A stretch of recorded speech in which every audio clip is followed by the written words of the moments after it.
Njengoba nakusasa kulindeleka bona kuphuma imbalobalo zezinga lokuhlogeka komsebenzi enarheni, isazi sezomnotho Miyelani Mkhabela ukholwa bona imbalo yabantu abangasebenziko izokwehla yehliswa kuqatjhwa kwabantu ezabe basebenza ngeenkhathi zikaKhrisimuse. Uthi nanyana kunjalo kungasebenzi kwabantu abatsha kuyaraga nokubamraro.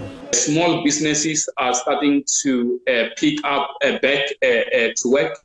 And as well, you find some companies as well, mainly from the industrial side and retail side, you find that the preparation of the last quarter of 2022 have led them to as well increase their employment, like statistics, like in their own companies. So I'm having a positive view of unemployment moving from 33.9 to 31%. And the challenge that we might highly see is the consistent high unemployment rate of youth, which I believe it will remain, for the ages of 15 to 22, it will remain above 60%.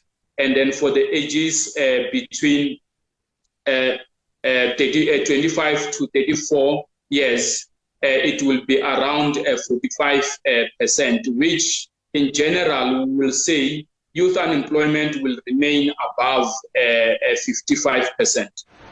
Iindaba yokuhlogeka kwemisebenzi kusasa sijijile esikhulu ebantwini abatsha njengoba iningi labo lifundile begodu bazikhaliphise ngamakghonofundwa.